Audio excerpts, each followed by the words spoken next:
Coucou à tous, on se retrouve pour une vidéo sur comment préparer son enfant à avoir un petit frère ou une petite sœur. Si ça vous intéresse, restez ici.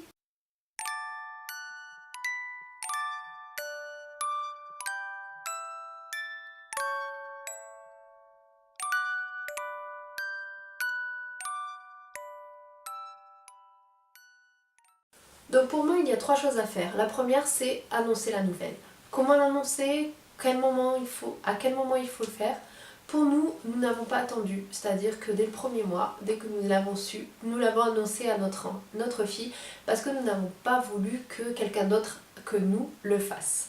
Tout simplement parce que nous l'avons annoncé aux proches, à la famille proche, qui allait le dire obligatoirement ou de faire des petites allusions, et Naïla l'aurait su avant même que nous puissions lui dire avec nos propres mots. Et voilà, je préférais qu'elle l'apprenne par nous.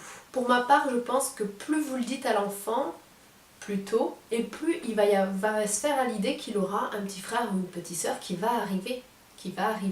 Il va vous poser des milliards de questions une fois que le bébé, que ça va commencer à se voir, que le bébé va se faire entendre, qu'il va commencer à donner des coups de pied, etc. Il va vous poser des milliers de questions, et je pense qu'il faut répondre à ça parce que ça va lui permettre de se faire une image de que tout ça c'est fictif pour lui, et il faut que ce soit du concret pour lui. La deuxième chose après l'annonce à votre enfant, c'est de rassurer votre enfant. Il aura des milliers de questions et il faut savoir y répondre.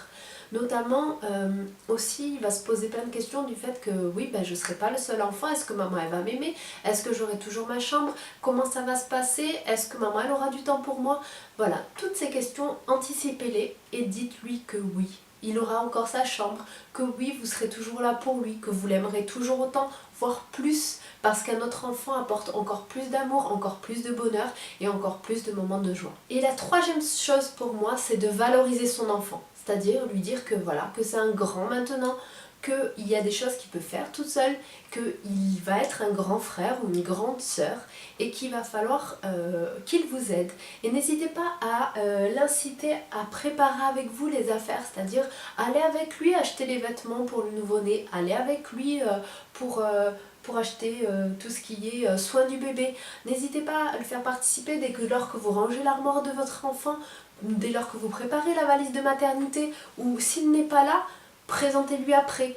C'est-à-dire que vous allez la faire pendant son absence, la valise, et dès qu'il rentre, regarde ce que j'ai pris pour ton petit frère à la maternité, regarde ce qu'il va mettre le jour où on va revenir à la maison. Voilà, toutes ces choses-là, essayez de le faire participer à toutes ces petites choses qui peuvent vous paraître bêtes, et pour lui c'est beaucoup. Ça va le valoriser, le faire se sentir utile et toujours là. Voilà, j'espère que ces trois petites choses vous aideront. N'hésitez pas à me dire, vous, en commentaire, si vous êtes dans cette situation et ce que vous avez fait pour votre enfant. Et moi, quant à moi, je vous dis à très vite pour une prochaine vidéo. Et surtout, prenez soin de vous. Bye!